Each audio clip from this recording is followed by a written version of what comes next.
Everyone, how are you doing today. So जैसा कि हम लोग जान रहे हैं कि फिर मैं यहाँ बैठी हुई हूँ, तो आपको लगेगा कि क्या हो रहा है, कि मैम का वाइट बोर्ड कहाँ गया। बिकॉज कुछ चीज़ें बेटा ज्योमेट्रिकल होती हैं। You need the geometry for that, you need a particular scale for that, and you need a compass और ये आपका protector for that. So that's the reason I am sitting here. इसीलिए मैं यहाँ पे बैठी हूँ आप लोगों के सामने, और मैं आपको डायरेक्ट बना के दिखाऊंगी। आप पेंसिल से बनाएंगे, मैं पेन से बना रही हूँ, क्योंकि अगर मैं पेन से नहीं बनाऊंगी तो आपको वीडियो में दिखाई नहीं देगा। So what exactly I am going to do for you, I will just go ahead and my son. So basically मैं आपको क्या बताऊँगी कि अवतल दर्पण से प्रतिबिंब क्या बनता है। ये देखिए, आप आइए एक मिनट, ये आपको शीशा दिखाई दे रहा है। तो जो शीशे में इमेज बनती है, उसको जो इसमें आप दिखाई दे रही है ना, वो प्रतिबिंब है, और जो ये वस्तु है वो ये पेन।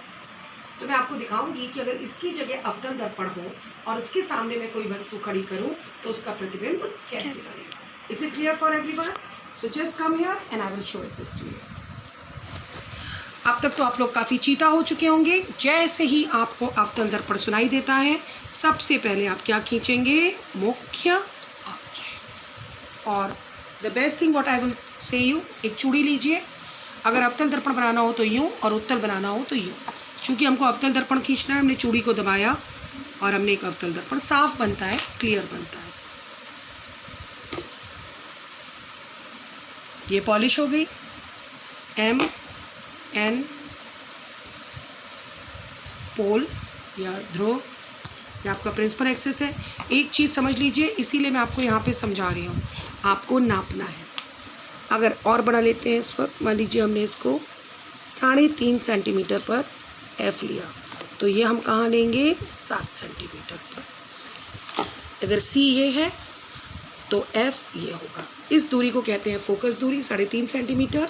और सी लिख भी दे रही हूँ आपको, कैपिटल आर बराबर 7 सेंटीमीटर, स्मॉल एफ बराबर 3.5 सेंटीमीटर। क्यों? देख लीजिए, ये 3.5 हुआ तो स्मॉल एफ हो गया 3.5, और इसका दुगना सी है तो कैपिटल आर कितना हो गया?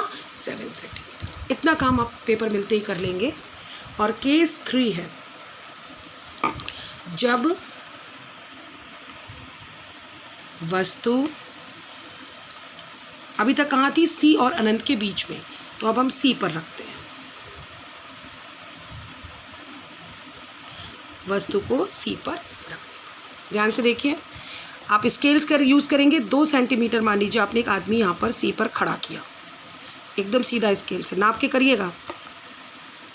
खड़ा है तो उसका सिर ऊपर होगा, तो ये हो गया वस्तु। डन। अब मैंने आपको बार बार बोला कि आपको गिन के 2 किरण लेनी है, और वो जहाँ पर लौटते वक्त काटेंगी वहीं पर प्रतिबिंब बनेगा। तो पहले इसके सिर से किरण चलाई। द फर्स्ट किरण हम हमेशा समांतर लेते हैं, ठीक है। और रूल कहता है कि अगर समांतर आएगी तो फोकस से होकर जाएगी। आई तो ऐसे, गई तो ऐसे। डन। सेकंड किरण मान लीजिए हम फोकस से ले लेते हैं।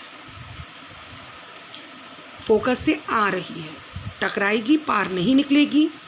आई तो आपने तैसे दिखा दी, और रूल कहता है टकराने के बाद समांतर हो जाएगी। तो ये आपकी समांतर लौट गई। डन। तो ये लौटने वाली किरण है बाबू। नहीं, ये किरण आई और ये लौटी। हाँ, तो ये किरण लौट रही है और ये किरण आके यूं लौट रही है। तो ये दोनों एक दूसरे को कहाँ काट रही हैं? ये देखिए, इस पॉइंट पर। Is it okay for you?